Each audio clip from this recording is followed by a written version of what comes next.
winter's not over yet. We still got a couple months to go, but today it's like, yeah, pretty crappy. I hate working on roads like this, especially delivery. Still doing delivery, I have no choice. I guess, you know, the job search thing is started, but it's not easy.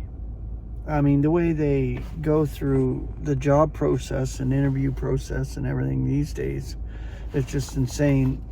And now when I apply for jobs, it comes up, well, do you want, you can option out of AI reviewing your resume. So now it's all AI bullshit. And it's just insane. This world's insane. I hardly wait to get out of here. This is just a rant to start this video. I'm just tired. I'm tired of this wicked eon, tired of this mortality. I know we all are. And we pray for each other. My prayers go out to Colin, the young man that has the YouTube channel. Do You Think You're Funny? That is his YouTube channel. He's suffering a lot, and he's only 25 years old. See, this world is wicked. These bodies are breaking down. It's just so much to take sometimes. The strain and pressure of it all. I know all is out of God. Right. We go through these experiences for a purpose. But, you know, we get tired in these mortal frames, and that's no joke. And I express it, how I am and how my experience is. You know, maybe to encourage you, I guess, and comfort you to know that you're not alone in this wicked eon as a believer. But for myself, I continue on as God keeps me going and keeps me sharing according to His will. This is what I'm doing with this channel. I don't get a lot of comments. I lose subscribers. You know, I'm not worried about that. But when I see it, it's just, you know, our message is not liked at all in the world, and especially the Christian world. We're not to be liked in this eon, in this wicked eon. Was Christ our Lord liked by the world? No. Was our Apostle Paul liked by the eon and this world? He was left alone. So was our Lord in the end. And it's the same with us. I believe we have to suffer right to the very close of this wicked eon, and right to the very cusp and brink of the oncoming tribulation on this earth.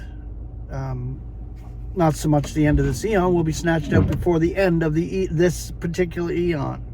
But I'm talking like we need to suffer until we're snatched out of here. The world ain't seen nothing yet. And what's coming is horrific. But there's a primary purpose and goal of God. And that is the reconciliation of all. And this is what I'm going to start sharing now. As we know, we're not experts, but God graces us with the knowledge we have. And I do love sharing and reading. And this is why I do this channel. But you can support the work that I do here. There's a PayPal link under Show More section if you'd like to support and help. This year is going to be rough for me, looking for work and trying to get back into the swing of things when it comes to employment, as God would have it. As long as we're here, we got to continue, relatively speaking, to survive. So I thank you all for your support and love. And if you'd like to help me out, there it is, the link under Show More section. Okay, so the reconciliation of all. Based on Colossians 1:20, the two paramount points in universal history are the creation and the resurrection of the Son of God. Through his death and vivification, he will yet more than restore the lost creation to the Father. The cross, which speaks of his estrangement from God, is the basis on which reconciliation is built. The benefits it brings are not confined to the earth or mankind, but include the celestial realms as well. What are things, quote unquote? The neuter gender in English is used only for things as a rule, not for persons. In Greek, however, the so-called neuter seems to be much wider in its scope and to include rather than exclude the genders. So it is actually indefinite in sense.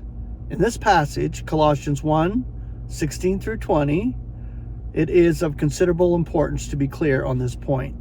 The Revised Version introduces the word things 10 times, not because it is in the Greek, but to show that the gender is neuter. They speak of all things created, things visible and things invisible, things created before all things consist in all things.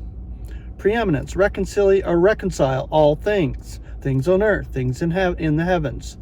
I feel sure that anyone who reads the passage with this in view, and especially if the word things is emphasized, will feel that something is amiss.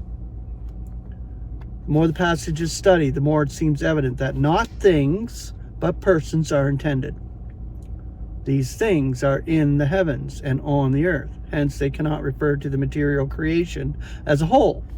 They are detailed as thrones or dominions or sovereignties or authorities, which indeed are forms of government, and so things, but very evidently stand for those who are subject to them. And how can things be reconciled?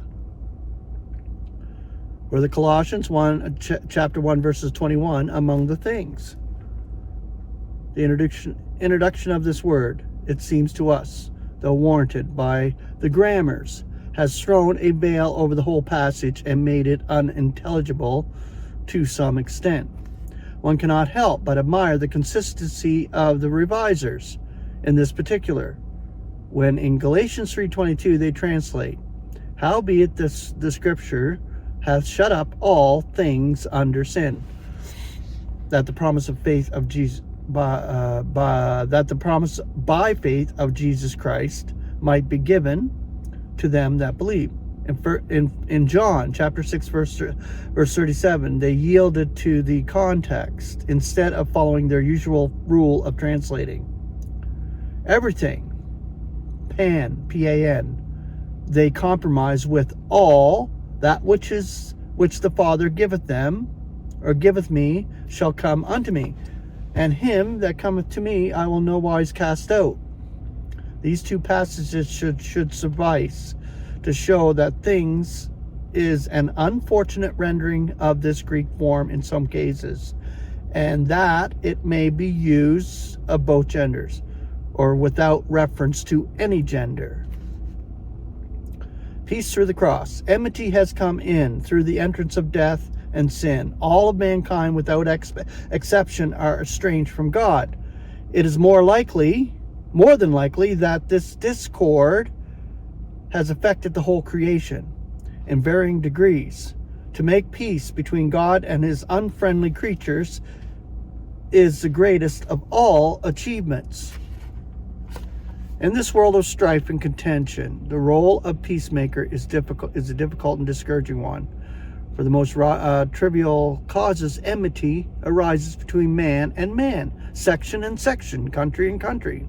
Not long since, a large part of the world was involved in a bloody war, and no stable peace has resulted from all of the strenuous endeavors to put an end to war. We talk of peace, yet there is unrest and misunderstanding almost everywhere, and the din of arms has never fully ceased. By pride comes contention. Notwithstanding the shameful record of mankind since the dawn of history, men are proud of what they are and what they have accomplished and what they possess. Evil has been given them to humble them. They fail often and suffer much. The world is getting worse in almost every way.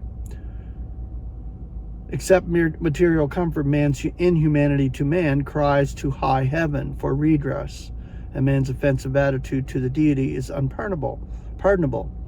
And yet man is haughty and stubborn and implacable. He refuses to the overtures of peace, which come to him in the evangel, and is hastening on to the era of God's indignation, when man's doings will be destroyed, his power broken, and his pride leveled with the dust.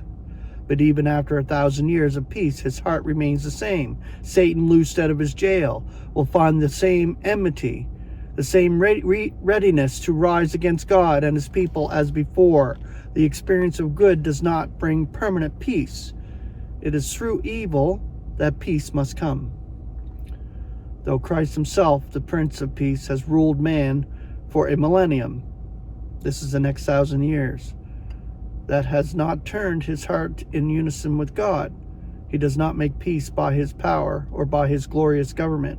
Peace comes to the nations in this way in the eons of the eons. But heart peace with God comes only through his sufferings and shameful, ignominious death.